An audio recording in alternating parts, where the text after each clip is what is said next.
الله.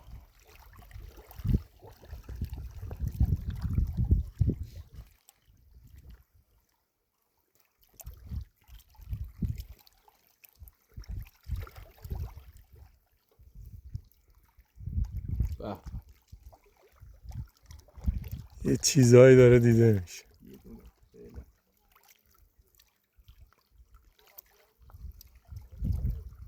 میگم دو تا بیفته.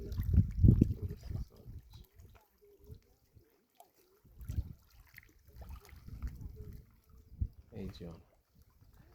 هنوز یه تورمون تمام نشده آره؟ نه تا گره تور اول. ارزش داره. آره. یه هم از اینا بخره دو تا. آخه خودت اذیت نکن. بذار زمین تو رو اونو جدا. ای جان. اینم الان دوباره میبندید تو آب دیگه درسته؟ جان نمیریم الان بابا. آها میخواید بری؟ آره. اگه میموندیم میبستمش.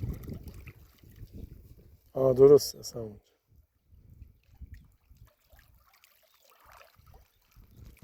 عشق خوردنشو ندارم. همین همه تو ماهیگیری انشالله بازم باشه این اردک باشه انشالله باز باشه فقط محیط بانی اینا رو گرفته باز اینا اینجا این سری حالا کمه اون سری بابا الکی انداختیم تفش تا پشت با یه بار انداختن ها؟ نه بابا نیم ساعت نشستیم خالیه وزید. نه داره یه دونه جام به به چه جوری گیر کرده. تنابمون حلالت باشه دایی این چیه اینقدر خوشگله کپوره